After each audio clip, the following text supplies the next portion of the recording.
খাদ্যের নিরাপত্তা দেওয়ার জন্য বীজ হচ্ছে প্রধান উপকরণ। এই কৃষিটা ইন করাটা একটু অ্যাক্সিডেন্টাল, আর আরেকটা ছিল মনের তাগিদ, দুটো মিলে একত্রে। Without the seed all this things will not work. Holland থেকে এক ভদ্রলোক আসলেন বাংলাদেশে, তার নাম মিস্টার সাইমন গ্রুট। এক পর্যায়ে উনি বললেন যে আমার ইচ্ছা আছে বাংলাদেশে সিড নিয়ে কাজ করার।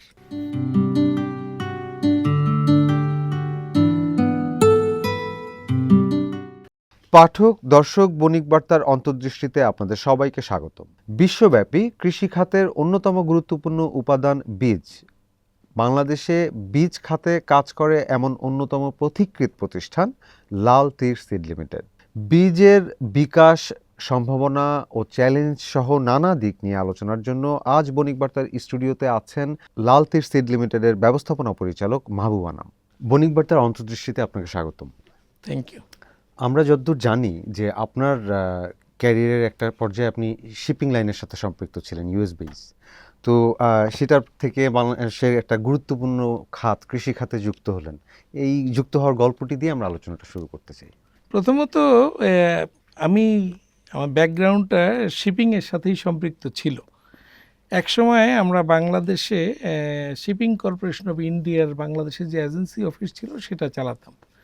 পরবর্তীকালে ইউএস লাইন নামে একটা গ্লোবাল আমেরিকান লাইনের সাথে আমি কাজ করি। এই টোটাল কাজটা আমরা করেছি with a group called Multimode group বাংলাদেশের। তো মাল্টিমোড গ্রুপ 1995 সনে এই কৃষির ভেঞ্চারে ইন করলো শিপিংয়ের বাইরে। আমাদের অন্যান্য ভেঞ্চার ছিল। এই কৃষিটায় ইন করাটা একটু অ্যাক্সিডেন্টাল, আর আরেকটা ছিল মনের তাগিদ, দুটো মিলে একত্রে। তো এই ছোট্ট গল্প সেটা হলো যে হল্যান্ড থেকে এক ভদ্রলোক আসলেন বাংলাদেশে, তার নাম মিস্টার সাইমন গ্রুট। তো উনি তখন আমাদের এই কোম্পানির চেয়ারম্যান আব্দুল্লাহ আল মিন্টু সাহেব, ওনার বাড়িতে এক দাওয়াতে ডাচ অ্যাম্বাসেডার আসবেন। তো বলে আমার একটা গেস্ট আছে, তো বলে যে ওনাকে নিয়েই আসেন। কত সালের কথা? 1995 সনে। তো 1995-তে ওই রাতের ডিনারে যখন কথা হচ্ছিল তখন কিছুটা পলিটিক্যাল কথাবার্তা, এই তখন বিএনপি সরকারে আছে আর আন্দোলন হচ্ছে, এর মাঝামাঝি সময়টায় আর কি। ওই ইনভাইটেশনে আরও অ্যাম্বাসেডারও ছিলেন, এটা প্রায় গ্যাদারিং অফ অ্যাম্বাসেডার্স। এই ভদ্রলোক তো আর ফিট করেন না ওটার মধ্যে, যে ভদ্রলোক এসছেন। তো আমিও ফিট করি না। সো আমরা দুইজন একদিকে বসে কথা বলা শুরু করলাম। ওইখানে ওই ভদ্রলোক বললেন যে উনি গ্লোবালি বীজের ব্যবসা করেন, সিড। উনি একটা কথা বললেন যে সিড হচ্ছে the single most important particle of agriculture, single most. Other particles like fertilizer আছে, পেস্টিসাইড আছে, পানির ব্যবস্থা আছে, but without the seed all this things will not work. তো আমি তখন কিন্তু আমার যেহেতু সিড জানা নেই, আমি খুব অনীহা বলবো না, বাট অত ইন্টারেস্ট ফিল করছিলাম না যে এটাতে। বাট উনি যখন বললেন যে দেখো মানুষের খাদ্যের নিরাপত্তাটা পৃথিবীতে খুব ইম্পর্ট্যান্ট, এবং এই খাদ্যের নিরাপত্তা দেওয়ার জন্য বীজ হচ্ছে প্রধান উপকরণ। এটা আমার মাথায় হঠাৎ করে লাগলো, জানি আমরা তো খাদ্যের মানে স্বয়ংসম্পূর্ণ তো নাই, আমরা বরং ডেফিসিটে আছি। তখন আমি যখন কথা বলা শুরু করলাম, এক পর্যায়ে উনি বললেন যে আমার ইচ্ছা আছে বাংলাদেশে সিড নিয়ে কাজ করার। আমি এর আগে 3-4 জন ব্যক্তির সাথে আমার বিভিন্ন পর্যায়ে বিভিন্ন সেমিনারে কথা হয়েছে। ইনফ্যাক্ট আমি ওদের ইনভাইটেশনে এসেছি বাংলাদেশে দেখতে, বাজারটাতে মানে অবস্থাটা দেখতে।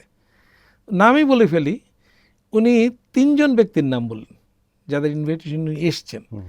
একজন আমাদের সদ্য চলে যাওয়া প্রধান উপদেষ্টা ডক্টর ইউনূস সাহেব, একজন ব্র্যাকের ডক্টর ফজলে হোসেন আবেদ সাহেব, আরেকজন প্রাণের জেনারেল আমজাদ সাহেব।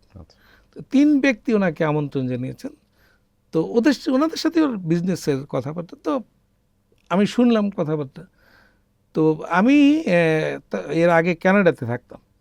তো কানাডাতে আমি এগ্রিকালচারের সাথে কাজ করিনি, আমি অন্য সেক্টরে কাজ করেছি। তো আমাকে বেশি ইন্টারেস্ট নিল যে কানাডাতে এগ্রিকালচারে কী হয়। আমি খুব বেশি বলতে পারলাম না, আমি অতটুকু বলতে পেরেছি যে কানাডাতে গ্রোসারি শপে গেলে কী কী ভেজিটেবল পাওয়া যায়। আর ও একটা কথা আমাকে বললো যে তোমাদের দেশের মেইন ক্রপ তো রাইস, বাট আমার রাইসে কোনো ইন্টারেস্ট নেই, বিকজ রাইস, হুইট বা মেইজ, সয়াবিন এগুলি হলো বাল্ক আইটেম, তো you sell in the truck load, আর আমি বিজনেস করি sell the seed in a packet, a small packet, so big difference between truck load seed and a packet seed. আমার interest হলো এই packet সিডে। এই কথাবার্তা হলো তো আমি অনুভব করলাম যে আরে এটা তো একটা ভালো জিনিস। এখানেই কিন্তু আমার এই সিডের সাথে সম্পৃক্ততার শুরু। জি। পরের দিনই আমি আমাদের চেয়ারম্যান আব্দুল্লাহ মিন্টু সাহেব, ওনার সাথে এমনি আমার সাথে বলতে পারেন যে অফিসিয়াল রিলেশনের বাইরে he likes me like younger brother always. So আমি বললাম যে এই ভদ্রলোক কালকে এসেছিলেন, ভেরি ইন্টারেস্টিং কতগুলি কথা বললেন যে সিডের বিজনেস। আমি তো ছোটোবেলা থেকে দেখছি বীজ বিক্রি হয় রাস্তার পাশে, এই কেউ দোকানে একটা ছোট্ট ঝুড়িতে বসে বীজ বিক্রি করতেছে, 5 টাকার বীজ, 3 টাকার বীজ। এই ভদ্রলোক মনে হচ্ছে বীজের, উনি প্রথম শব্দটা আমাকে বললেন যে এর চেয়ে বড় বিজনেস আর কিছু নেই, because he is a business man. So এর চেয়ে বড় বিজনেস কিছু নেই, তুমি ওনার সাথে যোগাযোগ করো, তো আমার সিরিয়াস ইন্টারেস্ট আছে। তো দেন ভদ্রলোক সোনারগাঁয়ে ছিলেন, আমার সাথে এমনি কথা হচ্ছিল যে সাইট সিইংয়ে যাবেন, বলেছে তুমি যেহেতু এখানে আসো, ইফ ইউ হ্যাভ টাইম, হ্যাঁ শিওর। তো সাইট সিইংয়ে সেকেন্ড ডেতে যখন গেলাম তখন আমি বললাম যে তোমার এই বিজনেসে কি তুমি কোনো, বুঝো no, I just came to see the market, এবং আমি একটা কাঁচা বাজারে যেতে চাই যেখানে সবজি বিক্রি হয়, because or he is only involve in the vegetable business. আমি, আমার মাথায় প্রথমেই আসছে যে নিউ মার্কেট সম্ভবত দ্য রাইট মার্কেট, তারপরে খেলনার কারওয়ান বাজার আছে। তো আমি বললাম যে তুমি তোমার হোটেলের অ্যাক্রস দ্য হোটেল ওইখানে একটা বড় হোলসেল মার্কেট আছে, প্লাস রিটেইল মার্কেটও হয়, প্রবাবলি ইউ ক্যান গো দেয়ার। তো বলছে মানে what time the vegetable comes. তো আমি বললাম যে এটা রাত 2টায় আসে, 3টায় আসে, I am not sure, but আমরা যখন অনেক রাত্রে অনেক সময় যাই তখন দেখি ট্রাক ঢুকতেছে। তো বলছে আমি ওই সময় যেতে চাই। তো আমি একটা মানে ডাচ এক ভদ্রলোক, প্রায় 6 ফিট লম্বা, অ্যাবাউট 70 ইয়ার্স অফ ওল্ড। তো আমি বললাম যে আই ডোন্ট থিঙ্ক যে এটা তোমার জন্য খুব সেফ ওই সময় যাওয়াটা, একটু আর্লি মর্নিংয়ে যাও, অ্যারাউন্ড 7 o'clock। বলুন না 7 o'clock তো পিপল কামস, তো আই ক্যানট রিয়েলি সি যে কীভাবে আসে। দেন আমরা টাইম ফিক্স করলাম 5 o'clock। তা আমি ভেরি অনেস্টলি আমি কিছুটা অনীহা সত্ত্বেও ভাবলাম যে একদিন সকালে ঘুম থেকে উঠে যাই ভদ্রলোকের সাথে। তা আমি আসলাম, we walked across the street, হেঁটেই গেলাম। কারণ ঢুকলাম, একটু লম্বা করি গল্পটা, সেটা হলো যে শুধু বললো যে সে দেখি যে একটা চিচিঙ্গা, আমরা যেটাকে ইংরেজিতে স্নেক গোড বলি, একটা চিচিঙ্গা নিচ্ছেন উনি, ওইটা নিতেছেন। তো বলছে ক্যান আই বাইট? তো আমি দোকানদারে বলছি ভাই এটা কত? বলে ভাই এমনি ফ্রি নিয়েছেন। একটা ওরা তো পাল্লায় বিক্রি করে, তো সে আমাকে বলে ফ্রি নিয়েছেন। তো যেই দোকানেই বলে সে ফ্রি দেয়, সে এই 4-5টা ঢেঁড়স নিল, এইটা নিল। এখন নিতে এখন নেওয়ার জন্য আমি ব্যাগ কিনলাম 2 টাকা দিয়ে, প্লাস্টিকের ব্যাগ। তো ওই ব্যাগ ভরে গেলো, সে আরেকটা ব্যাগ কিনলাম। তো ও এক ব্যাগ নিয়েছে, আমি এক ব্যাগ নিয়েছি। তার মধ্যে একটা ওজনের মধ্যে মিষ্টি কুমড়া আছে, লাউ আছে, আর অন্যান্যগুলি হালকাই মোটামুটি। এটা নিয়ে we came back to Sonargaon hotel. ওনার রুমে গেলাম, এই আমি তো নিচে থাকার কথা, বাট উনি বলেছে if you don't mind you can come to my room. তো রুমে গেলাম, রুমে যাওয়ার পরে খুব অবাক যে আমি যে ওখানে আসি একটা লোক, এ বললো ভুলে গেলেন। উনি দেখলাম যে একটা ছোট্ট নাইফ বের করে এটা কাটতেছেন, থেকে সিড এক্সট্রাক্ট করতেছেন, সিডের এই আলোর মধ্যে সিড দেখতেছেন। তো এটা আমার জন্য একটা নতুন জগৎ। এই লোকটা কি নর্মাল নাকি? এর মধ্যে একটু কফির নেশা আমার হয়েছে, বাট আই ক্যানট আস্ক যে ভাই কফি টফি একটা, আমি যে আসি হি টোটালি ফরগট প্রবাবলি। তো that's what mister Simon Groot was. এটির পরে অ্যারাউন্ড 8:30 দিকে we went for the breakfast. তো ব্রেকফাস্টে গিয়ে আমি কথাটা বললাম যে তুমি এই যে বললো যে দেখো আই ওয়ান্টেড টু সি যে একটা ফ্রুটের মধ্যে কতগুলো সিড আছে হয় তোমাদের এখানকার ক্লাইমেটে, এই সিডটার স্ট্যাটাসটা কি। এখন তো এটা ইম্যাচিউর একটা স্ট্যাটাস, ম্যাচিউর হলে কি হবে, অনেকগুলি কথা বললো। এর আই শুড অ্যাডমিট যে আমি 80% আমার মাথায় ধরেনি, বাট আমি আমার কথাটা বলে ফেললাম। আমি বললাম তুমি যদি বাংলাদেশে বিজনেস করতে চাও তাহলে কি তুমি do you think that you need a local partner.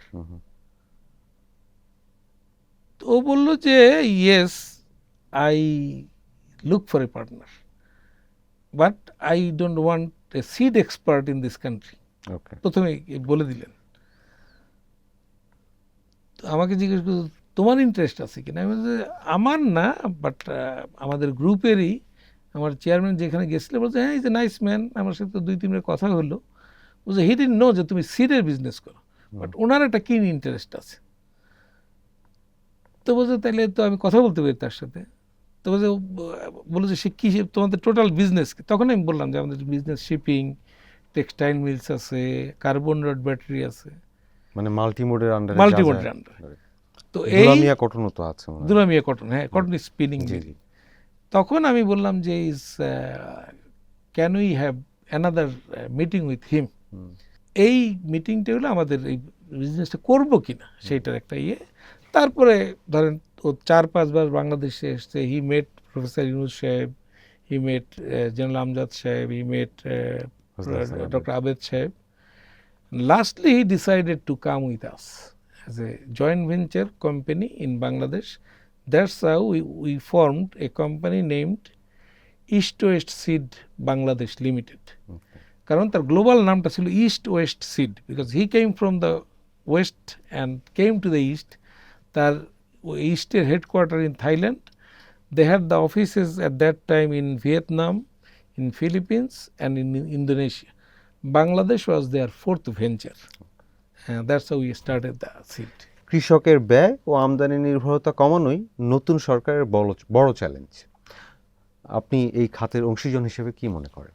প্রথমত আমি এই প্রেজেন্ট গভর্নমেন্টকে স্বাগতম জানাই। উইথ দ্য নিউ মিনিস্ট্রি এই গভর্নমেন্ট ফর্ম করেছে। তাদের এজেন্ডার মধ্যে কৃষিকে যদি আমি তাদের 31 দফা দেখি, তার মধ্যে কৃষিকে যথেষ্ট গুরুত্ব দেওয়া হয়েছে। বাট কৃষির ফান্ডামেন্টাল জায়গাটা যদি টাচ করা না যায়, যেটা আপনার হেডলাইন করেছেন, তাহলে কিন্তু এই স্বাভাবিকভাবে কৃষির উন্নতি হবে না। কৃষির উন্নতি করতে গেলে প্রথমত আমাদেরকে কৃষককে একটা কমফোর্ট জোনে নিয়ে আসতে হবে, সো দ্যাট কৃষক যেন কৃষি থেকে সরে না যায়। এটা আমাদের দেশের কৃষকের একটা অন্তর্নিহিত দুর্বলতা এবং চাহিদা, দুটোর মিক্স করেই কৃষক কৃষিতে আছে। আদারওয়াইজ আমাদের কৃষকরা মাঝে মাঝে যেভাবে অবহেলিত হয়, সেভাবে কৃষকরা কৃষিতে খুব বেশি দিন থাকার কথা ছিল না। এই কৃষিটাকে যদি আমরা বড় করতে পারি, তাহলে আমি মনে করি যে আমদানি নির্ভরতা কমানো যাবে। তো একটা যেটা আপনার হেডিংটা করেছেন খুব ইম্পর্টেন্ট, আমি মনে করি যে গত 20 বছর এই ধারাবাহিকতায় আমরা আছি। যথেষ্ট আমদানি নির্ভরতা কমেছে, কৃষকরাও কাজ করেছে। মাঝখানে একটা কৃষকদের ব্যাপারে একটা কথা না বললেই নয়, যে 2020-21 যখন আমাদের করোনা গেল, কোভিড, এই কোভিডে পৃথিবীর, এটা একটা স্ট্যাটিস্টিক্স বলছে যে পৃথিবীর প্রায় 5% লোক কৃষিকাজ থেকে সরে গেছে, বিকজ তখন তারা মাঠে যেতে পারেনি। কিন্তু বাংলাদেশের কৃষকরা কিন্তু মানে রোদ কিংবা বৃষ্টি, করোনা কিংবা non corona, they didn't care, they are in the field every day. যে কারণে আমরা কিন্তু কোনো রকমের খাদ্যের সংকট ওই সময়টাতে ফিল করি, সারা পৃথিবী হয়েছে। কাজে আমি মনে করি যে এইটা খুব ইম্পর্টেন্ট, যে কৃষকের সক্ষমতা যদি বাড়ায়, মানে আমি কিন্তু শুধু সক্ষমতা না, আমি বলি কৃষককে একটা কমফোর্ট জোনে আনা। সেজন্য কৃষক যেন মনে করে যে না, আমি এই পেশাটাতে আমি শান্তিতে আছি, আমি ভালো করছি, কিংবা আমার ছেলেমেয়েরা ভালো করছে। এটা এই কমফোর্ট জোনে আনতে পারলে আমরা কৃষককে কৃষিতে ধরে রাখতে পারবো। যে বর্তমান বাজারের যে বাস্তবতা, সেখানে আপনি যে প্রতিষ্ঠানের সঙ্গে আছেন, লাল তীরের প্রধান ফোকাসের জায়গাগুলো কি? লাল তীরের তো আমি একটু আগে বলেছি যে আমরা বীজ দিয়ে আমাদের শুরু, জি। এবং এখনও মানে দ্য ডে ওয়ানে আমরা একটা কথা আমাদের মিশন, সেটা হচ্ছে প্রতিটা কৃষকের হাতে ভালো বীজ দেয়া। এটা এই যেদিন আমরা শুরু করি সেই দিন এটা ছিল। আজকেও আমাদের ওই মিশনেই আছি আমরা, যে প্রতিটা কৃষকের হাতে ভালো বীজ দেয়া। যত ভালো বীজ দেয়া যাবে ততই কিন্তু আমরা কৃষির উৎপাদনশীলতা বাড়াতে পারবো। এটা হলো একেবারেই, এর মধ্যে কোনো প্রশ্ন করার কিছু নেই। বিকজ আমি যদি 100টা বীজ দেই আর তার মধ্যে যদি ধরেন কোনো কারণে 30টা বীজ জার্মিনেট না করে, মানে বীজ গজালো না, তাহলে প্রথম দিনেই কিন্তু 30টা গাছ আমরা পেলাম না, এবং 30টা গাছের ফল পেলাম না। 30টা গাছের ফল থেকে যারা কনজিউম করতে সেই কনজিউমারকে হারালাম। সো দ্যাট এই বীজটাকে আমরা 100টা বীজ 100টাকে যদি আমরা সঠিক বীজ দিতে পারি, যেটা পৃথিবীর কিছু কিছু দেশ এখন উন্নত প্রযুক্তির মাধ্যমে করে, ওইটা আমি মনে করি যে খুব ইম্পর্টেন্ট আমাদের জন্য। এরপরে লাল তীরের পয়েন্ট অফ ভিউ থেকে আমরা আরেকটা সেক্টরে করেছি, সেটা হচ্ছে লাল তীর লাইভ স্টক নামে একটা কোম্পানি করেছি, যেটাতে আমরা মনে করি যে বাংলাদেশে এই মুহূর্তে দুধ এবং মাংস, এই দুটো পুষ্টিসম্মত খাদ্যের ব্যাপক অভাব আছে। মানে যতটুকু খাওয়া দরকার সেটা তো পাই না আমরা, এবং আমরা হয়তো আরবান এলাকাতে একটু ভালো আছে, কিন্তু গ্রাম দেশে গেলে এখনও দেখা যাবে যে তারা সপ্তাহে 1 দিন মাংস খেতে পারে বা সপ্তাহে 2 দিন মাংসর ব্যবস্থা হয়। কিন্তু এইটা যে এভরিডে রুটিনেই রাখার দরকার কিছু কিছু অংশ, এইটা করার জন্য আমরা এই লাইভ স্টকটাতেও গিয়েছি, যেখানে আমরা ঠিক বীজের মতনই উন্নত সিমেন্ট প্রোভাইড করে যদি গাভীর বাচ্চাটা একটি স্বাস্থ্যসম্মত বাচ্চা হয়, ও যখন বড় হবে তখন ওর গ্রোথটা, ওর অধিক মাংস দেওয়ার ক্ষমতা থাকবে যদি বুল হয়, আর যদি গাভী হয় তাহলে যেন সে বেশি দুধ দিতে পারে। এই উন্নত জাতটা আমরা ইন্ট্রোডিউস করার চেষ্টা করছি। বাংলাদেশে বর্তমানে যে বীজের বাজারের সবচেয়ে বড় চ্যালেঞ্জ কি, এবং আপনারা যেহেতু নতুন একটি খাতেও এসেছেন, সেখানেও যদি কোনো চ্যালেঞ্জ অনুভব করেন সেটা একটু বলতে পারেন। আর এই প্রেক্ষাপটে আসলে আমাদের এই যে আন্তর্জাতিক এবং স্থানীয় বাজারে যে প্রতিযোগিতার প্রেক্ষাপটে আপনার অভিজ্ঞতা কি এ সম্পর্কে? আমাদের বীজের এটা ভালোই ছিল, বাট আনফর্চুনেটলি এটা, মানে আমি কোনো পলিটিক্যাল স্টেটমেন্ট দিতে চাই না, কিন্তু গত 15 বছরে খুব দুর্ভাগ্যজনকভাবে আমাদের বাংলাদেশের বীজের জগতে আমাদের পার্শ্ববর্তী দেশের বীজের ইনফ্লুয়েন্স অনেক বেশি হয়ে গেছে। এই জায়গাতে একটা বৈষম্য খুব বড়োভাবে কাজ করে, যে কথাটা আমি পরিষ্কারভাবেই বলতে চাই, যে ভারত থেকে আমরা যে কোনো প্রকারের বীজ বাংলাদেশে আনতে পারি, এটা লাইসেন্সড। আপনি অ্যাপ্লাই করবেন, ওরা ওখান থেকে কোয়ারেন্টাইন দিয়ে দিবে, সো দ্যাট বীজ যেন কোনো রকমের দোষণীয় জিনিস সাথে না নিয়ে আসে, সেটা অ্যালাউড। কিন্তু যদি আপনি বাংলাদেশ থেকে ভারতে কোনো বীজ পাঠাতে চান, তাহলে আপনি পাঠাতে পারবেন না। এটা মানে খুব সূক্ষ্মভাবে এমনভাবে দেওয়া হয়েছে যে আমি সাদা চোখে দেখতে পাই না। সেটা হলো ভারতের কোয়ারেন্টাইন, আমাদেরও কোয়ারেন্টাইন রেগুলেশন আছে, কোয়ারেন্টাইন ডিপার্টমেন্ট আছে। ভারতের কোয়ারেন্টাইন ডিপার্টমেন্ট দিয়ে দিয়েছে যে, যেমন ধরেন একটি ক্রপের আমি নাম বলি করল্লা, যে করল্লার বীজ কোন কোন দেশ থেকে আমদানি করা যাবে, সেখানে ডান দিকের কলামে অনেকগুলি দেশের নাম লেখা আছে, সেখানে বাংলাদেশের নাম নেই। চিচিঙ্গা কোন কোন দেশ থেকে আনা যাবে, সব দেশের নাম আছে, বাংলা মানে সব দেশ না, অনেক দেশের নাম আছে, বাংলাদেশের নামটা নেই। বাংলাদেশের নাম 4টা ফসলে আছে, তার মধ্যে একটা হচ্ছে ঢেঁড়স, ওকরা, যেটা আমরা ইন্ডিয়া থেকে মাঝে মধ্যে আনি, বিকজ আমাদের কাছে ঢেঁড়সের বীজের চাহিদা এত বেশি যে মাঝে মধ্যে আমরা পাই না, সো দ্যাট অনেক ট্রেডাররা ইন্ডিয়া থেকে আনে, ওটাকে দিয়েছে যে এখান থেকে নেওয়া যায়। এরকম 4টা ফসলের নাম আছে যেটা এখান থেকে নেওয়া যায়। সো এটা একটা বড় চ্যালেঞ্জ হয়ে গেছে যে বাংলাদেশের যে লোকাল ইন্ডাস্ট্রিটা ডেভেলপ করেছে, তাদের বীজ যদি কম্পিট করে, আপনারা এটা বুঝবেন যে কৃষকরা প্রথমত চায় যে একটু সস্তা বীজ কিনতে, তারপরে কৃষক যখন এডুকেটেড হয়ে যায় তখন কিন্তু সে সস্তা বীজ কিনে না। এটা হলো কৃষকের বড় সাইকোলজি। কৃষক প্রথমবার এটাকে আমরা বলি যে ট্রায়াল করার জন্য সস্তা জিনিস দিয়ে ট্রায়াল করে, সো দ্যাট এই যে ট্রায়ালটা একবার করলো সে, এটাতে ধরেন XY মার্কা একটা বীজ সে প্যাকেট একটা কিনে বাজার থেকে কিনে সে লাগিয়েছে, ওইটা মোটামুটিভাবে তার সন্তোষজনক একটা ফল দিল। দ্বিতীয়বারে সেম প্যাকেটটা কিনলো, দ্বিতীয়বার দেখা গেল যে গাছ হয়েছে, যদি বীজ না গজায় তাহলে তো কৃষক প্রথমেই বুঝলো যে কোনো খরচ নেই। বাট যেই মুহূর্তে এটা একটা চারা হলো, এটাকে আপনি ট্রান্সপ্লান্ট করলেন, এটাতে সার দিলেন, পানি দিলেন, কীটনাশক দিলেন, বড় করলেন, উপরে দরকার হলে ওই শেড দিলেন, আফটার দ্যাট আপনি দেখলেন যে এতে কোনো ফল হচ্ছে না, ফুল হচ্ছে কিন্তু ফুলটা ঝরে যাচ্ছে। দ্যাট মিনস যে এই বীজটার আপনার ভিগরটা কম ছিল, যে সে একটা ফল দেওয়ার মতো আর ক্ষমতা নেই, কিন্তু গাছ গজানোর মতো ক্ষমতা ছিল। তখন অনেকে দুঃখ করে বলে যে লাউয়ের শাক খেয়েই ভালো আছি, লাউ তো দেখলাম না। এটা একটা মানে বীজের গুণগত মানের ঘাটতি ছিল। তো এই যে আমরা একটা রিস্ক নিয়ে ফেলেছি বলে মনে করি যে আমরা গত 10-15 বছরে যে আমরা অপরীক্ষিত বেশ কিছু বীজ আমাদের এই বাজারে ঢুকেছে। এটা আমাদের জন্য একটা চ্যালেঞ্জ। আরেকটা চ্যালেঞ্জ হচ্ছে যে নকল বীজ। নকল বীজ মানে ধরেন আপনার একটা বীজ ভালো কোম্পানি সুখ্যাতির সাথে ব্যবসা করছেন, আমরা সবাই জানি যে ওই মানে ডলার নকল হয়ে যায় প্রিন্টিং এর বদৌলতে। তো এখন এই প্যাকেটটা হুবহু নকল হলো। কোনো সময় এমনও হয় যে আমাদের প্যাকেট নকল হয়েছে, আমি নিজে দেখেই প্যাকেট ধরতে পারিনি, এত হুবহু নকল। তো একজন কৃষকের জন্য ধরা খুব কষ্ট। আর যদি আমরা এটা কখনো ধরতে পারি, কারণ ধরতে পারি এইভাবে যে কৃষক যখন ধরেন 7 প্যাকেট কিনেছে, তার মধ্যে সে বলে যে আমার এই দিকের মাঠটা ভালো হয়েছে, এই দিকেরটা ভালো হয়নি, তখন আমরা গিয়ে ওই প্যাকেটটা নিয়ে চেষ্টা করি ফাইন্ড আউট করার যে এক্স্যাক্টলি কী।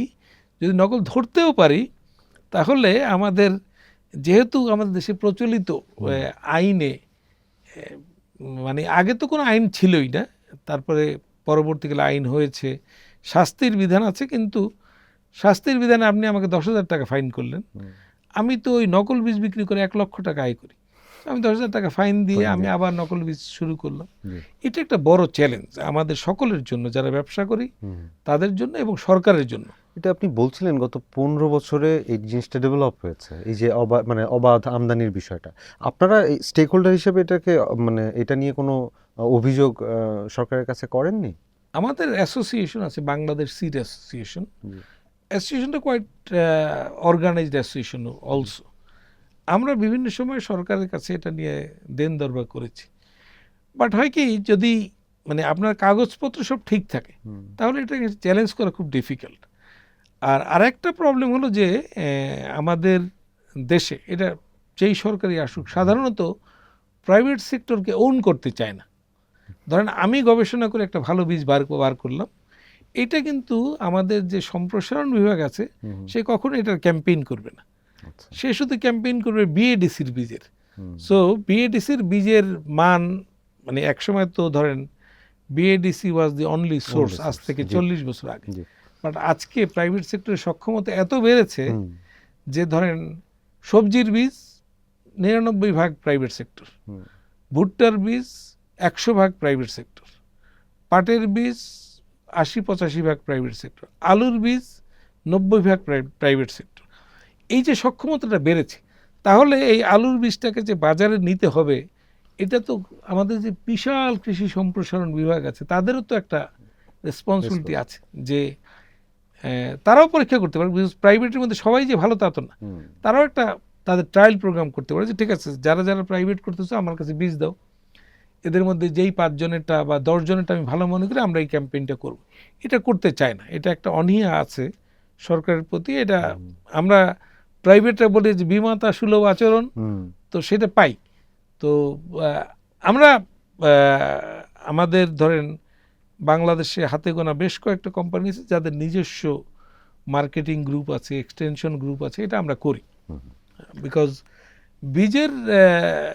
বীজের ব্যবসার সবচেয়ে বড় আনন্দটা হলো যে আমরা যখন বীজটা বিক্রি করি, তারপর কৃষক যখন তার মাঠে একটা মাঠ দিবস করে এবং কৃষক যখন নিজে বলে যে এই বীজের চাষ করে সে কত টাকা খরচ করেছে, এই পর্যন্ত সে কত টাকা বিক্রি করেছে এবং আগামীতে আরো কত টাকা বিক্রি করবে মাঠের যে ফসল আছে, এটা আপনাকে একেবারে অনাবিল একটা আনন্দ দেয় যেটার আর কোনো তুলনা নেই।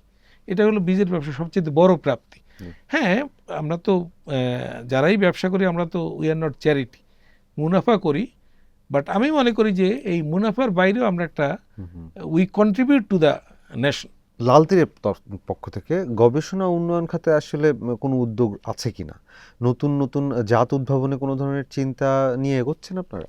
লাল তীর যখন আমরা প্রতিষ্ঠা করি তখন এটা আমরা একটা লাইন লিখতাম যে লাল তীর is the first research based private sector seed company in Bangladesh. আমাদের এখানে যখন শুরু করি তখন আমাদের এখানে 4 জন ডাচ ব্রিডার ছিলেন যারা ব্রিডিং করে আমাদেরকে আমরা হাইব্রিড ব্রিডিংটা আমরা জানতাম না। তো লাল তীরই প্রথম বাংলাদেশে হাইব্রিড বীজের এই সূচনা করে এবং আমরা খুব গর্বিত যে ওই সময় আমাদের ধরেন প্রায় 7 থেকে 10 জন young breeder, very young, university থেকে সদ্য পাশ করা, এরা আমাদের সাথে জয়েন করে এবং ওরা এই ডাচ ব্রিডিংটাকে এত ভালোভাবে নিয়েছে যার ফলে আমাদের কোম্পানিতে উপকৃত হয়েছেই। আজকে বাংলাদেশের যে কোনো বীজ কোম্পানি আমি এটা আপনার একেবারে অন এয়ার বলে গেলাম যে কোনো বীজ কোম্পানিতে ইউ উইল ফাইন্ড অ্যাটলিস্ট 2 জন বা 3 জন লাল তীর, অ্যাটলিস্ট, বেশিও পাবেন। সো ওইটাই আমাদের একটা গর্ব যে আমরা সূচনাটা করেছি, এর এক্সপ্যানশনটা প্রাইভেট সেক্টর হয়েছে এবং ওই যে ব্রিডিংয়ের যেই সক্ষমতাটা আমরা অর্জন করেছি সেটা আমাদের মূল ভিত্তি। আমরা এ পর্যন্ত 80টির অধিক জাত, নতুন জাত আমাদের গবেষণা জাত অবমুক্ত করেছে এবং এটা সরকারের সাথে রেজিস্ট্রেশন করেছি। এই জায়গাতে আমি আরেকটা চ্যালেঞ্জ ছোট্ট বলে দিই, সেটা হলো যে আমাদের উই অল নো যে আমরা যখন হাইব্রিড করি, হাইব্রিড আপনাকে 4-5টা অ্যাডভান্টেজ দেয়। প্রথমত হাইব্রিডে ফলন বেশি হয়, দ্বিতীয়ত হাইব্রিডের যে ফলগুলো হবে এগুলির সমস্তগুলির কালার ইজ ভেরি ভেরি মানে সেম, সাইজ একই, এই যে একই সাইজ একই রং, ফলন বেশি এবং আমরা চেষ্টা করি এটার এই টেবিল লাইফটা বা সেলফ লাইফটাকে বাড়ানোর জন্য, সো দ্যাট এটা রাজশাহী থেকে ঢাকায় আসলো, ঢাকার বাজার বিক্রি হয়ে আজকে বিক্রি না হলে কালকে বিক্রি যদি একদিন থাকে, সহজে যেন জিনিসটা পচে না যায়।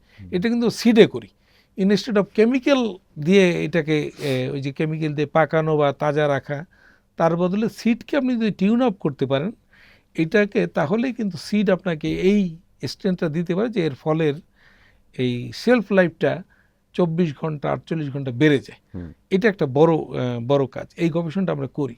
এখন এটা করতে গিয়ে যে প্যারেন্ট লাইন, মাদার এবং ফাদার, এই প্যারেন্ট লাইন আমার যদি চুরি হয়ে যায়, চুরি হয়ে গেলে আমি ধরেন 9 বছর গবেষণা করে একটা নতুন ফসল দিলাম, আর যদি প্যারেন্ট লাইন চুরি করে মানে আরেকটা কোম্পানি, এবিসি কোম্পানি কোন রকমে নিয়ে গেল, তাহলে তারা 9 বছর গবেষণার পয়সাটা লাগলো, সে কিন্তু ডাইরেক্ট প্রোডাকশনে, সরাসরি উৎপাদনে আসতে পারছে।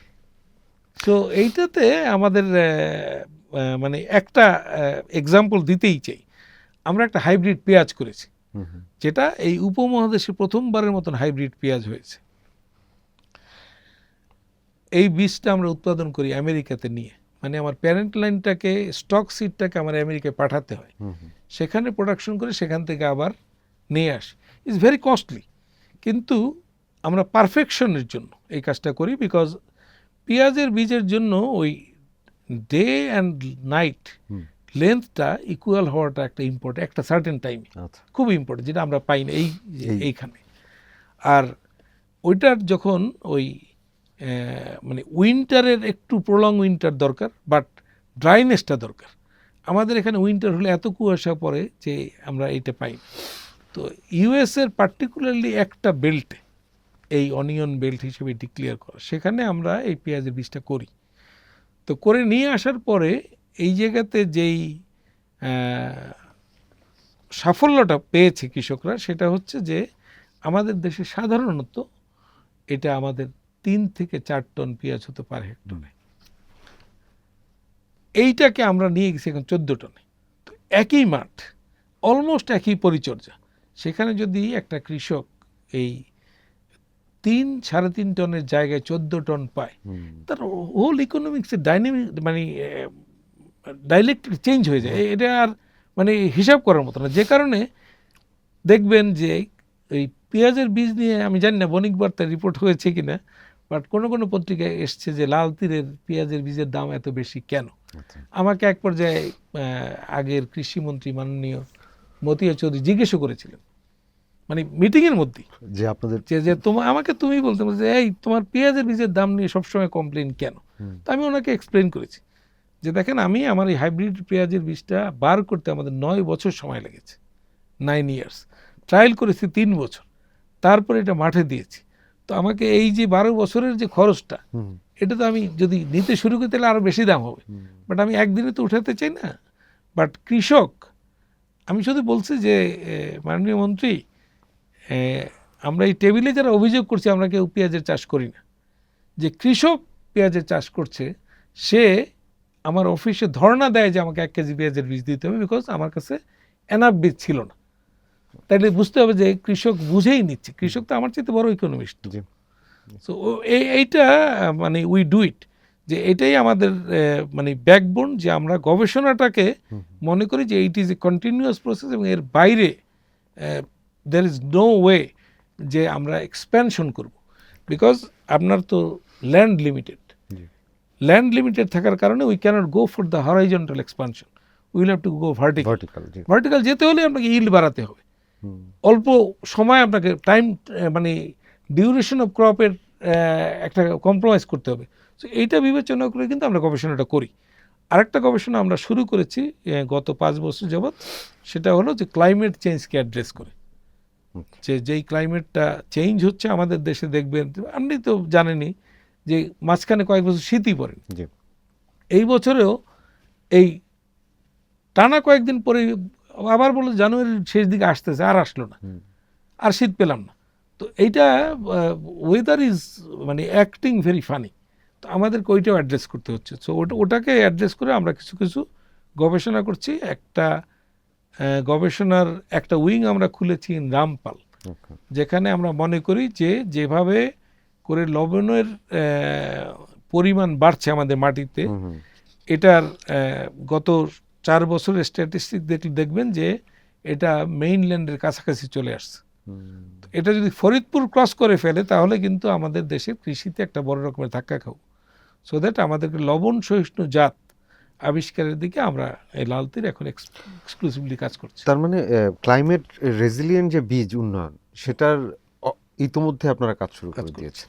আমি এরপরে জানতে চাইবো যে বাংলাদেশে হাইব্রিড বীজের বাজারের যে সম্ভাবনা সেটা আসলে কেমন, কারণ এখনও তো এখানে আমদানি নির্ভরতা রয়েছে। স্বনির্ভরতা অর্জনে আসলে দীর্ঘমেয়াদী কোনো পরিকল্পনা আছে কিনা?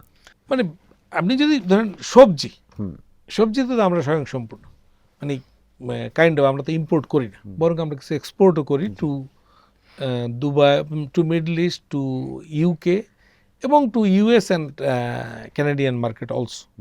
অস্ট্রেলিয়াতে অল্প যায়। মানে আপনি বীজের কথা বলছেন? না, আমি বলছি আমাদের সবজির কথা। সো দ্যাট সবজির যে মানে সবজির যে চাহিদা সেটা কিন্তু পূরণ হয়ে গেছে বলতে হবে, কিন্তু আমরা মনে করি সবজি আরো বেশি খাওয়া উচিত। WHO রেকমেন্ডেশন হচ্ছে যে per adult per day will take 225 gram at least vegetable. তো আমরা কিন্তু 225 গ্রাম ইনটেক করি না, মানে কোনোদিন হয়তো বেশিও করি, কোনোদিন কম করি। সো আমরা টিম ব্যালেন্সে আছি। তো ওই জায়গাটায় যদি আমরা যেতে চাই তাহলে আরও সবজির উৎপাদন বাড়াতে হবে, যেটার উপরে আমরা কাজ করছি। উৎপাদন বাড়াতে গেলে সেই আপনার একই কথা যে বীজের ইয়েটা, কয়েকটা বীজ আমাদের দেশে করা উইল বি ডিফিকাল্ট। যেমন ধরেন ক্যাবেজ, মানে পাতা কফি যেটাকে বলি, গাজর, carrot, because of the climate আমরা কখনোই বীজ করতে পারবো না। ফসলটা করতে পারবো, কিন্তু বীজ করার জন্য যে এক্সট্রা 3 মাস সময়টা লাগে, ওই সময়টা আমরা পাই না। তারপরে যেমন ধরেন যে ধনিয়াটা আমরা এখন করি, এই স্কেলে ধনিয়া করতে গেলে এই বীজটা এখানে করা সম্ভব না, বিকজ যে ধনিয়ার বীজটা হয় সেটা আমার মতন একজন লোকের টল একটা গাছ থেকে সংগ্রহ করতে হয়। ইটালির বিভিন্ন জায়গাতে করে বা হল্যান্ডে করে। তো আমাদের দেশে অদিন তো ওই ধনিয়া গাছটা অত বড় হলে আমাদের মার্চে যেই ওই স্টোমটা আসে কালবৈশাখী, তখন ওই গাছটা টেকানো যায় না। সো কিছু কিছু বীজ আমাকে আনতে হবে, সেটা আমরা কম্প্রোমাইজ করতে পারি। বাট আমি মনে করি যে মোস্ট অফ দ্য বীজ আমরা, যেমন ফুলকপিতে আমাদের একটা বড় রকমের ব্রেক থ্রু আমরা করেছি লাল তীর থেকেই, আমরা হাইব্রিড ফুলকপি অলরেডি নিয়ে এসেছি। মানে আমরা এটাও সময় লেগেছে, বাট উই ডিড ইট। হুম, আপনি স্বাভাবিক যেই সবজিগুলো বাজারে দেখেন, করলা, উস্তা, বরবটি, ঝিঙ্গা, চিচিঙ্গা, চাল কুমড়া, ঢেঁড়স, মূলা, এই সমস্ত বীজগুলো কিন্তু বাংলাদেশে উই আর ওয়েল মানে মানে well expert to produce. In spite of that অনেকে ইম্পোর্ট করে। ইম্পোর্ট করে কারণ সবার তো লাল তেলের মতন এই সক্ষমতা নেই জি। যে নিজেদের জাত উদ্ভাবন করা বা উৎপাদন করা। তো সে কারণে ইম্পোর্ট হয়। বাট আমি খুব হোপফুল যে এই বীজগুলো আস্তে আস্তে মানুষ ডিসকারেজ করবে এবং আমরা দেশি বীজ দিয়েই স্বয়ংসম্পূর্ণ হতে পারবো। আপনি তো নতুন নতুন জাত উদ্ভাবনের কথা বললেন, কিন্তু কৃষক আসলে এই নতুন উদ্ভাবন সম্পর্কে অবগত কিভাবে থাকেন, মানে আপনারা কিভাবে তাদেরকে অবগত করেন? আর কৃষকদের সঙ্গে সংযোগ বাড়াতে আপনাদের বিভিন্ন পদক্ষেপ আছে বলে জানি, সেগুলো আসলে কিভাবে বাস্তবায়ন করেন? দুটো, একটা হলো যে আমরা তো বিক্রি করি এবং we also have the after sales service, যে কথাটা আমি একটু আগে বলেছিলাম যে আমরা কৃষকের মাঠ দিবস করি। সো আমরা যখন একটা প্রোডাক্ট নিয়ে যাই তখন ওই মাঠ দিবসগুলোতে আমরা কৃষকদেরকে জানাই যে আমাদের পরবর্তী আরও এর চাইতে উন্নত বা অন্য একটা ফসলের একটা উন্নত জাত এসছে। আমাদের কৃষকরা আমি মনে করি দে আর কোয়াইট স্মার্ট। মানে আমাদের যখন ছোটবেলা তখন আমি তো আর কোনো কৃষককে প্যান্ট পরতে দেখিনি, কোনো কৃষকের পায়ে স্যান্ডেল দেখিনি। কিন্তু এখন আমি দেখি যে মাঠে কৃষকরা জিন্স প্যান্ট পরা, গাম বুট পরে মাঠে নামতেছে। So it's a huge revolution হয়ে গেছে। কিন্তু এটা আমরা আমরা জানি বা না জানি বা আমরা আমাদের ইচ্ছায় হয়েছে কিনা, বাট এই রেভলিউশনটা হয়ে গেছে। সো কৃষকরা কিন্তু ইজ কোয়াইট স্মার্ট। একজন কৃষকের যদি মনে করেন 1 বিঘা জমি আছে, সে তাহলে এই 1 বিঘার মধ্যে 5% বীজ কিন্তু সে ট্রায়াল করবে নতুন বীজ দিয়ে, বাকিটা আগেরটা দিয়ে করবে। এই 5% সে যদি দেখে যে ও this is better than this, তাহলে আগামীবার সে 1 বিঘাতেই করবে। That's how we do the expansion. আর আরেকটা হলো যে আমরা কিছু কিছু লিটারেচার ডিস্ট্রিবিউট করি কৃষকদের মাঝে। কৃষকদের মাঝে করি, কৃষকদের মাঝে করি, মানে এই মাঠ দিবসগুলিতে করি, প্লাস আমাদের কিছু ডেমনস্ট্রেশন আছে সেখানে সে সময় করি, আর আমাদের ডিলারদের থ্রুতে করি। তো এটা করাতে হয় কি, কৃষকরা জানতে পারে যে নতুন বীজটার, আচ্ছা এইটা তো 6 ঘন্টা ভিজানোর কথা ছিল, এখন যে বীজটা আসছে এটা বলতে 2 ঘন্টা ভিজালেই আমি বীজটা ফেলতে পারবো মাটিতে। সো এই জিনিসগুলো আমরা জানাই এবং কৃষকরা কিন্তু দে নো। আমাদের একটি হটলাইন সার্ভিসও আছে, যে কৃষকরা যেন আমাদের কাছে কোনো প্রশ্ন থাকলে জানতে পারে, ফোন করে জানতে প্রবলেম পারে। হলে এটা আমরা প্রোভাইড করি। সো দ্যাটস হাউ আমরা কৃষকদেরকে এই কাজে কি তাহলে আপনাদের একটা কল সেন্টারের মতন কল সেন্টারের মতো আছে। জি। নতুন বাজার বা আন্তর্জাতিক বাজার সম্প্রসারণের পরিকল্পনা কি, এবং সেটাকে ঘিরে আগামী 5 বছরে আসলে কি পরিকল্পনা করছে লালদের? আমি মনে করি যে বীজ হতে পারে একটা one of the major component of export from Bangladesh. Okay. কারণ আমাদের এই যেই সবজিগুলির কথা বললাম, এর অধিকাংশ সবজির ফলনই মানে বীজ বাংলাদেশে করা সম্ভব হয়। এই আমি 4-5টা বলেছি, এগুলি জি। বাদে। তার মধ্যে কতগুলি আছে গ্লোবাল সবজি। যেমন ধরো আমি যদি চিচিঙ্গা নিয়ে কথা বলি, তাহলে দেখা যাবে আমেরিকায় কেউ চিচিঙ্গা চিনে না। মানে আমাদের কমিউনিটির লোক ভিন্ন, but I am talking about the main stream American people or the European people. তো কতগুলি ভেজিটেবলকে আমরা ইয়ারমার্ক করি অ্যাজ দি গ্লোবাল ভেজিটেবল। যেমন tomato, everywhere is the tomato. Chili, everywhere is the chili. Okra, everywhere is okra. Okra কিন্তু is one of the vegetable. যেটা গাজর is everywhere is গাজর। তো হয় কি, আমাদের উচিত হলো যেমন ধরেন টমেটো এবং চিলি, এই দুইটা প্রোডাক্ট তো definitely global. Cucumber is global, but somehow এক এক দেশে এক এক রকম, এক একজন চায় ছোট মানে ছোট কুকুম্বার, কেউ ইংলিশ কুকুম্বার, বড় একটা। সো এটার একটু ভেরিয়েশন আছে। আর মানে পামকিন বা মিষ্টি কুমড়ার একটা বাজার সারা পৃথিবীতেই আছে, বাট ওটাতে আবার ওই ক্লাসিফিকেশন আছে। কেউ বড় মিষ্টি কুমড়াকে কেটে বিক্রি করে, কেউ ছোট বিক্রি করে, নাইস প্যাকিং করে বিক্রি করে। Radish is partially A global, but ওই যে আমি অন্যান্য বললাম যে করলা ইজ আমাদের সাবকন্টিনেন্টে ফিলিপিন্সে, চায়নাতে is a huge crop. But ইউরোপে গেলে এই করলা দেখলে ওরা আর ধরতে চায় না, ওরা বরং ওই একটা মেলন নাম দিয়েছে, এই এই বিটার মেলন বলে, বাট খেতে একেবারে মিষ্টির মতনই। সো এটাতে হয় কি, আমরা যদি বীজের বাজারটা পাই, যেটা আপনার প্রশ্নটা ছিল যে আমরা বাজারটা পাবো কিনা, আমরা ধরেন এক্সপোর্ট করি কোথায়, আমরা ওমানে একটা বড় এক্সপোর্ট করি, পাকিস্তানে আমরা এক্সপোর্ট করি, মালয়েশিয়াতে করি, ভারতে এক্সপোর্ট করতে পারি না টেকনিক্যাল কারণে, but across the border Bharat চলে যায় আমাদের বীজ। আপনি আমরা বলতে কি বাংলাদেশকে বোঝাচ্ছেন না? বাংলাদেশকে বোঝাচ্ছে, লাল তীর তো করেই, বাংলাদেশে আরো কেউ কেউ করা শুরু করেছে। জি। লাল তীরই প্রথম এক্সপোর্ট করেছে বিভিন্ন জায়গাতে। এর বাইরে আমরা ওই যে ধরেন এই যে যে অনিয়ন সিডটা, আমরা স্টক সিডটা, এটা it will have to go as the export also. So আমেরিকানরা এটাকে ওদের, এটা বাংলাদেশের জন্য একটা সুবিধা যে বাংলাদেশ থেকে ইমব্যালেন্স ট্রেডটাকে কিছুটা ফিল আপ করে, যেখান থেকেও যায়। দেন ধরেন এথনিক কমিউনিটি বা আমাদের কমিউনিটি যেসব জায়গাতে আছে, তারা অল্প অল্প নেই, ওটা আমি এক্সপোর্ট হিসেবে ধরি না।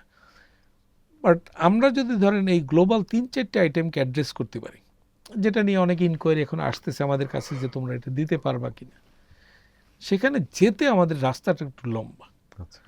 বিকজ আপনি মানে হল্যান্ডকে আমি বারে বারে বলি এই জন্য যে ডাচরা হচ্ছে এই ইনোভেশনের একটা বড় সেন্টার। মূল সেন্টারটা ইসরায়েলের, ইসরায়েল এত অ্যাডভান্স, আনবিলিভেবল। যেমন ধর ইসরায়েলের 1 কেজি, ওরা তো কেজিতে বিক্রি করে না, ওরা বিক্রি পার পিস। পার পিস টমেটোর সিড যদি হিসাব করে, তাহলে কেজি পরে প্রায় $60,000 1 কেজি টমেটোর বীজের দাম। আমাকে যদি জিজ্ঞেস করেন আপনি কত দিয়ে বিক্রি করেন, আমি বিক্রি করি $800 কিংবা $1,000। তো বিগ গ্যাপ। তো ইসরায়েলের টমেটোর বীজ কেন কিনে মানুষ? মানে আমি ওখানে যেতে হলে আমাকে কি করতে হবে, সেখানে ওরা ধরেন এভরি সিড ওরা এনশিওর করে যে এই সিডটা তুমি এই প্রোটোকলে যদি লাগাও বা এই প্রোটোকলে গাছটা বড় করো, তাহলে এখান থেকে কনফার্ম তুমি 18 কেজি টমেটো পাবা। এনশিওর করে, মানে একটা এক্সাম্পল দিলাম কি, যে 18 কেজি টমেটো পাবা। তো আপনি হিসাব করেন যে ঠিক আছে, আমি $3 দিয়ে, ধরেন $1 দিয়ে একটা বীজ কিনলেন, আর আমার বীজ $1 আপনি পাবেন 10 গ্রাম বীজ।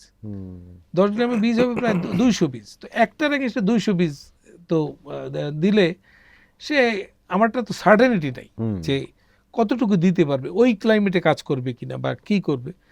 ওই জায়গাটায় যেতে চাই আমরা সবাই, মানে বাংলাদেশকে নিয়ে।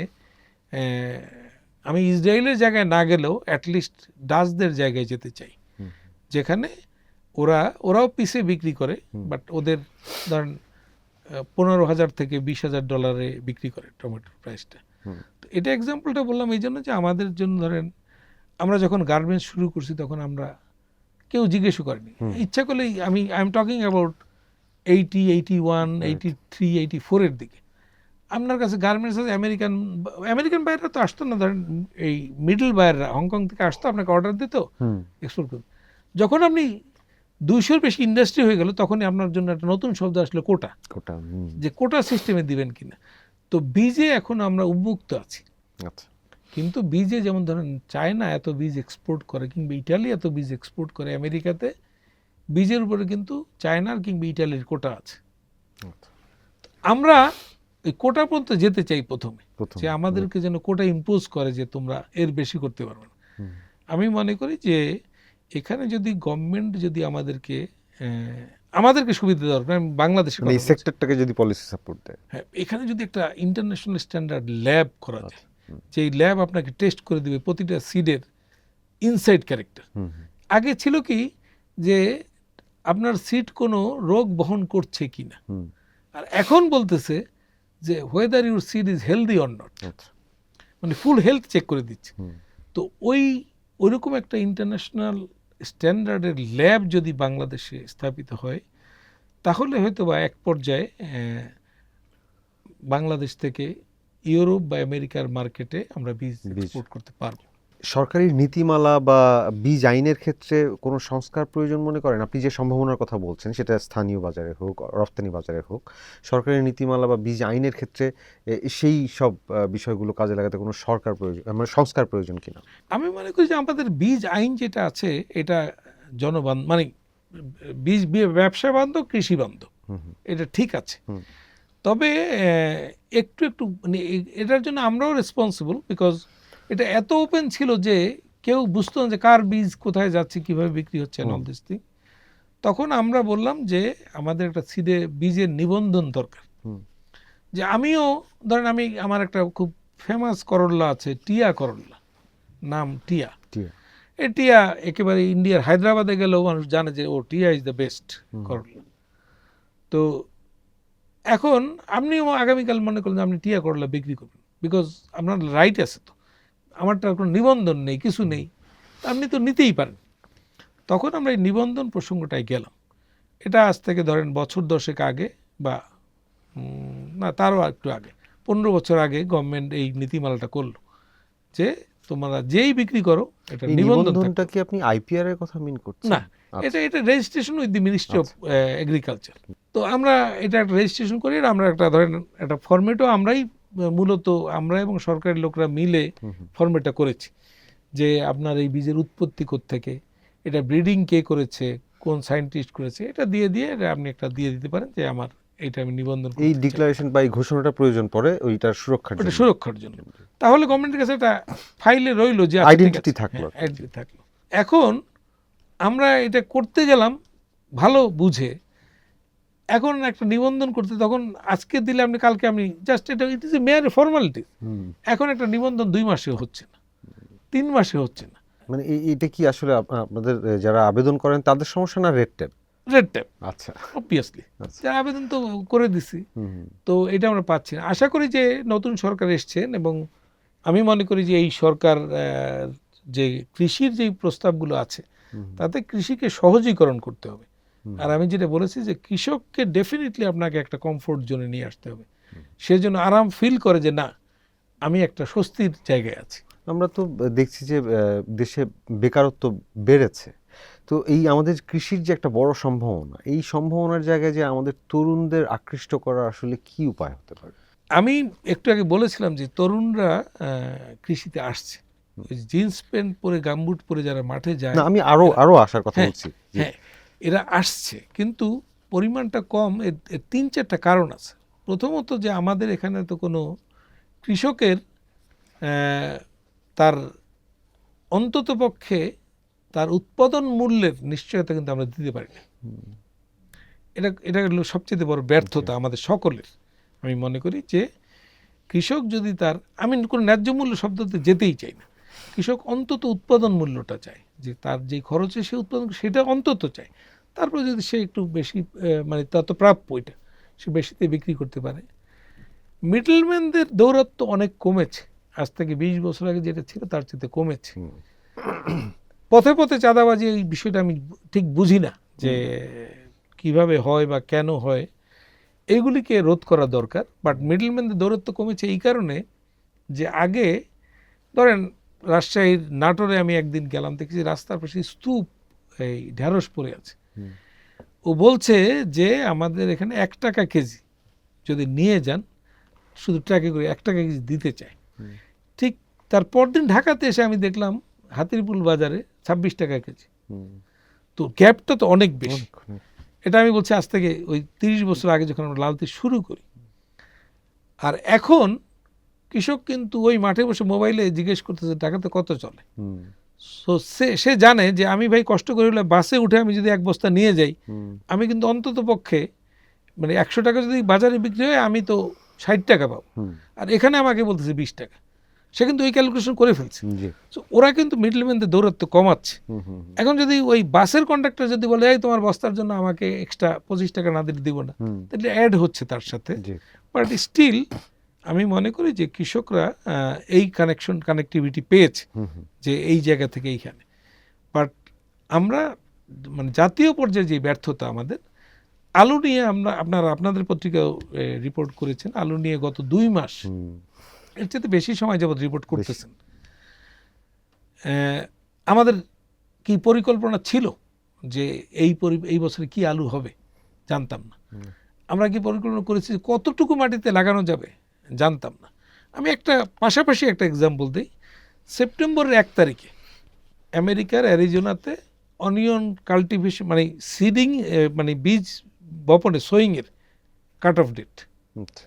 আপনাকে বাই জুলাই 31 আপনাকে বুক করতে হবে যে আপনি কোন মাঠে অনিয়ন করবেন। আচ্ছা। আপনি অগাস্টের 1 তারিখে গেলেন হুম, যে আমি তো এই 3 একর আমাকে দিতে হবে, নো ওয়ে। হুম, তাহলে আপনাকে অন্য কারোর সাথে নেগোশিয়েট করতে হবে, যে অনিয়নের মানে কাল্টিভেশন করার কথা তাকে হাত পা ধরে যে ভাই আমাকে তুমি অর্ধেক দাও, hmm, separate, but you can't do it. So that আমেরিকানরা ওরা জানে যে আমার কত ল্যান্ড এইবারে টোটাল অনিয়ন হবে, এবং এর মধ্যে আমি কত পরিমাণ বীজ, কত পরিমাণ আমাদের এডিবল অনিয়ন হুম, মানে বাল্ব অনিয়ন বাজারে আসবে। তো ওদের এই ইয়েটা করা আছে যে কখন আসবে, এই সময় দামটা কমে যাবে, কৃষকের এটা মজুত করার জন্য কি করতে হবে, এইটা কিন্তু আমাদের দেশে খুব ইম্পর্টেন্ট। এটা আমরা জানি না। হুম, আলু নিয়ে আজকে হচ্ছে, হয়তো বা দেখবেন আগামী বছরে আবার আলু আমরা 150 টাকা কেজি কিনবো, কারণ কেউ আলু করবে না।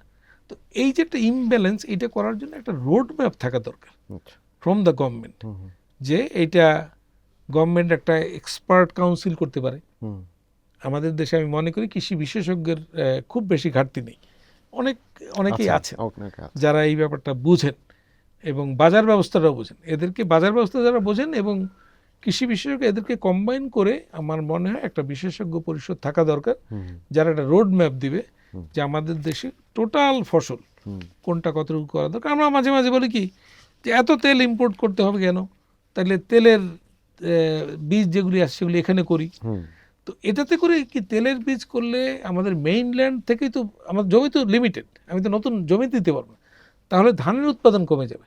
হুম, তাহলে চাল ইম্পোর্ট করা আপনার জন্য ভালো হবে না তেল ইম্পোর্ট করা ভালো হবে, হুম, এইটা কিন্তু এই বিশেষজ্ঞ প্যানেল দিতে হবে। হুম, এটা হঠাৎ করে সরকারে বসে আমি প্রধানমন্ত্রী আমি বলে ফেললাম যে আগামী বছর থেকে তেলের চাষ বাড়াতে হবে, এটা কিন্তু কোনো, দ্যাটস নট এ প্ল্যান। এটা agriculture minister only should be authority to say that. আপনি ইন্টিগ্রেটেড প্ল্যানিং এর কথা বলছিলেন, সেটা কি আসলে সেই প্ল্যানিংটা প্রপারলি হলে, সেই প্ল্যানিংটা প্রপারলি বাস্তবায়ন হলে তরুণরা আকৃষ্ট হবে?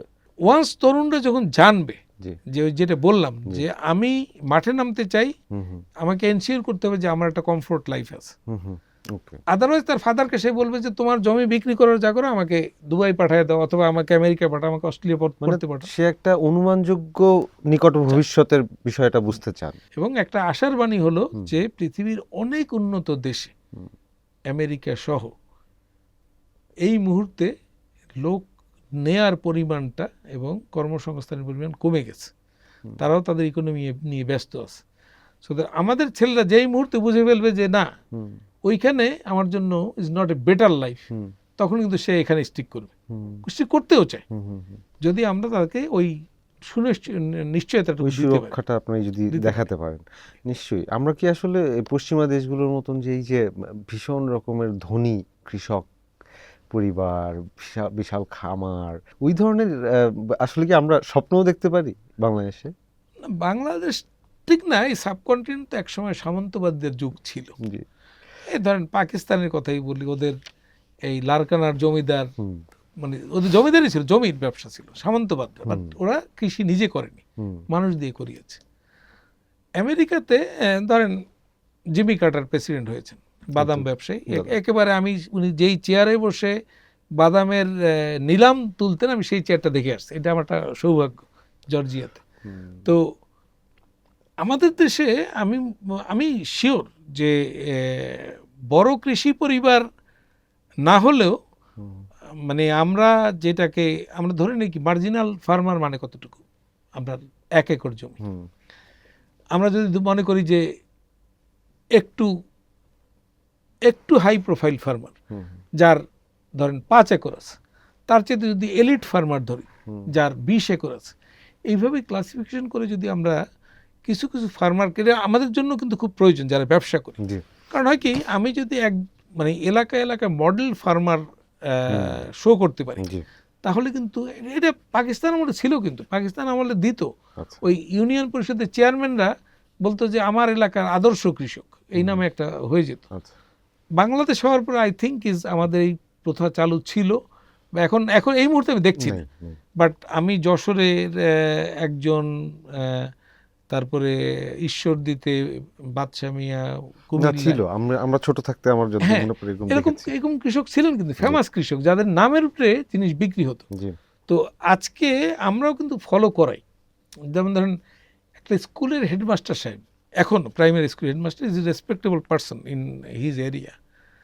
তো হেডমাস্টার সাহেব যদি তার অল্প জমিতে, আমরা কিন্তু ওই ক্যাম্পেইনটা ওখানে করি এই যে লাল তীর হিসাবে, গিয়ে ওনাকে বলি যে স্যার আপনি এটা যদি করেন, আপনার আমাদের একটা নতুন ক্রপ এসছে, আপনি যদি করেন তাহলে আপনার এটা দেখে মানুষ করবে। ওইটা কিন্তু খুব কাজ করে। তাহলে ওই কি ওই এলাকার লোক যে আচ্ছা মাস্টার সাহেব করছে আমি একটু করে দেখি। তো এই কাজটা আরো ব্যাপক আকারে যদি করতে পারে, সরকার যদি এই উৎসাহটা দেওয়া শুরু করে কৃষকদের মাঝে আবার, তাহলে আমি মনে করি যে কৃষির একটা বড় পরিবর্তন হবে। আপনি বীজের মানের কথা বলছিলেন যে মান খুব খারাপ, প্রতিবেশী দেশ থেকে আসছে, সেখানেও মান নিয়ে সমস্যা আছে। এইটা আসলে নিয়ন্ত্রণে বা এটা প্রতিরোধে সরকার এই পর্যায়ে কোনো উদ্যোগ আছে কি না, না থাকলে আসলে কি করণীয়? এরপর যে বেসরকারি এটা এখন ওই নিজের ঢোল নিজে পিটাতে হয় এই অবস্থা আর কি। বেসরকারি পর্যায়ে একটা উদ্যোগ আছে, সেটা হলো সারা পৃথিবীতে বীজের মান নিয়ন্ত্রণ করে ইস্টা নামে একটা organization, international seed testing agency, is in Switzerland.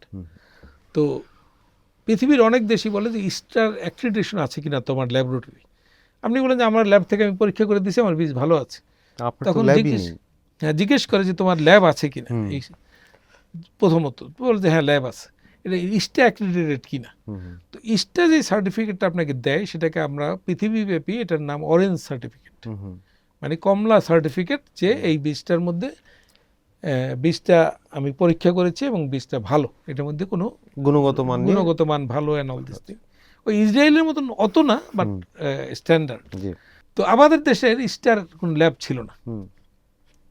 2023 সনে লাল তীর, মানে আমরা শুরু করেছি 2012 সনে, অ্যাপ্লাই করছি ইস্টার কাছে, ইস্টার প্রোটোকল যে ল্যাব করেছি অ্যাক্রিডিটেশনের জন্য আপনাদের ল্যাবটা, আমাদের ল্যাবটা। তো ল্যাবটা দেওয়ার পরে তো আমরা ল্যাব যখন ওরা ওদের প্রোটোকল পাঠায়, মানে ধরেন একটা স্যাম্পল সিড আমার কাছে পাঠালো যে ঠিক আছে তুমি এটার 4 রকমের পরীক্ষা করো, পরীক্ষা করে আমাকে এটার হেলথ কেমন দাও, এটার ভিগর কেমন দাও, এটার ফার্টিলিটি কেমন দাও, আর এটার এই ক্যাপাসিটি অফ জার্মিনেশন কি, এগুলোর প্রোটোকলটাও আপনাকে বলে দেয় ওরা। হ্যাঁ, ওরা বলে দেবে এই 4টা টেস্ট করবো।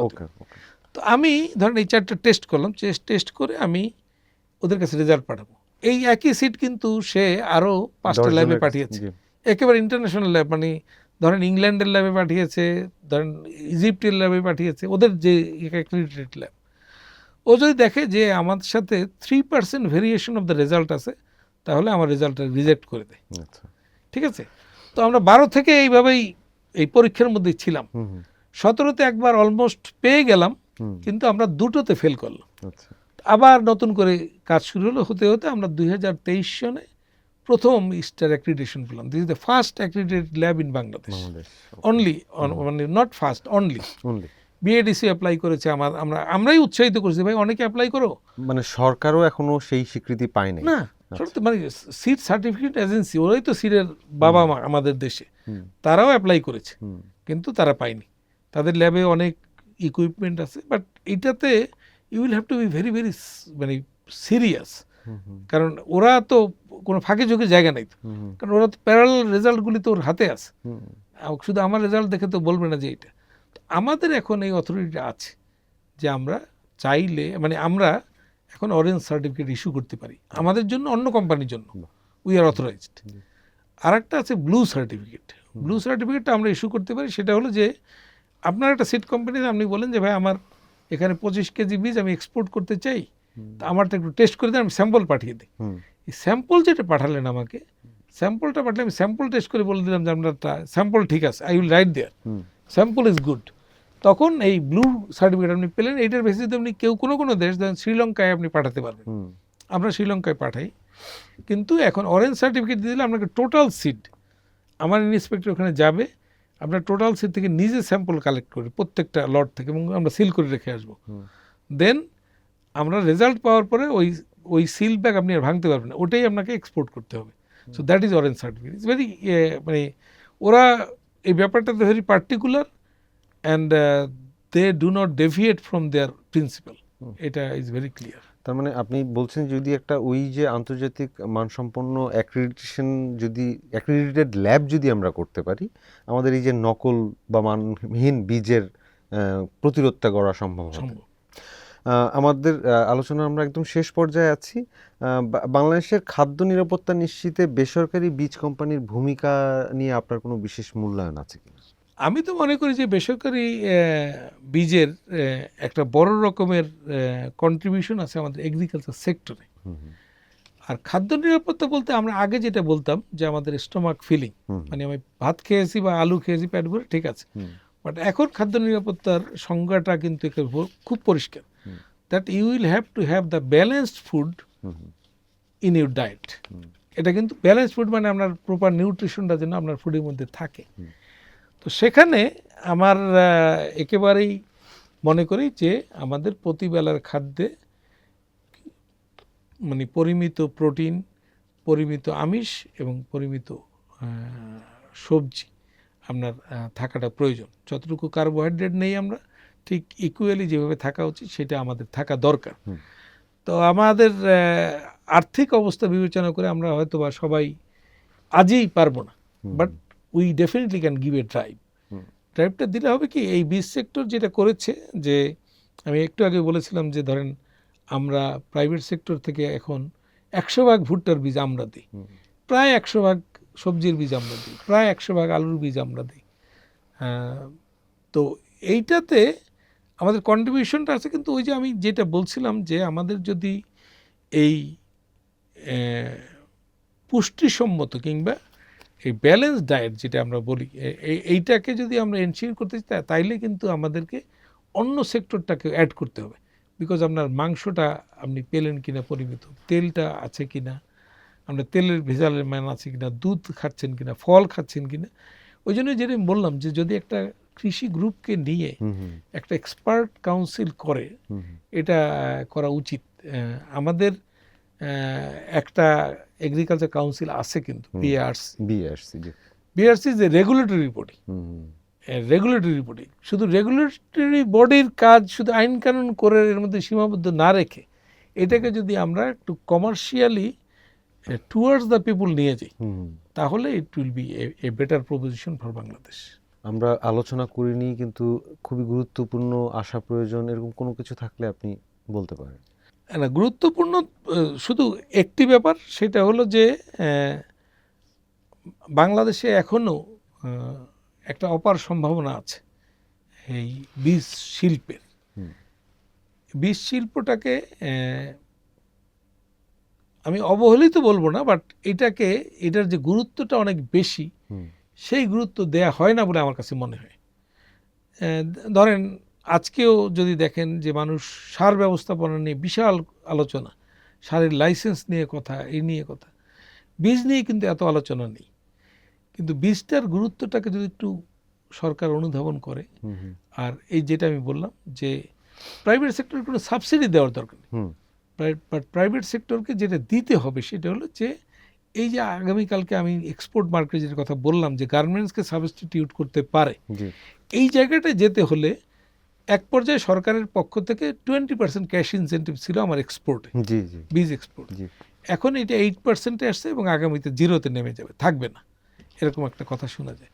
আমরা যদি মানে একটা লেভেল উপরে ইকোনমিক্যাল না যাই, যেটা নিয়ে কথা হচ্ছে যে মধ্যম আয়ের দেশে যেতে না চাই, বা আমরা যদি একটু ডিফার করি ব্যাপারটাকে, সবচাইতে আগে আমি মনে করি সবার আগে এই বীজ সেক্টরের একটা প্রণোদনার বন্দোবস্ত করা উচিত, যাতে করে এই শিল্পটা উন্নত হয়। বিকজ এই গার্মেন্টসের বেসিকটা কিন্তু একেবারেই মেশিনারিতে, আপনি ডেফার্ড পেমেন্টে এলসি করে মেশিনারি বসাইতে দিচ্ছেন, লোকে যে ছোট দর্জির দোকান সেও গার্মেন্টস দিয়ে ফেলছে। আজকে বাংলাদেশের মানে ব্র্যান্ডিংয়ের one of the main tools হচ্ছে গার্মেন্টস। বীজটাকে যদি আমরা ওই পর্যায়ে না হোক, আমরা যদি সামনের দিকে নিতে চাই, তাহলে আমাকে এই ইনভেস্টমেন্টটা এখন করতে হবে। ওইটাই তো হওয়া উচিত ছিল, যেহেতু আমরা কৃষি প্রধান দেশই তো কৃষি প্রধান। আপনি বলছিলেন, আমি এটা দিয়ে শেষ করি, যদি সরকারের নীতিগত সুবিধা প্রণোদনা যদি নিশ্চিত করা যায়, কত বছরের মধ্যে আপনি যদি মনে করেন যে গ্রামসকে ছাড়িয়ে যেতে পারে বীজ? এক যুগ, 12 বছর। 12 বছরের মধ্যে। আপনাকে অসংখ্য ধন্যবাদ বণিক বার্তা অন্তর্দৃষ্টিতে সময় দেওয়ার জন্য। Thank you.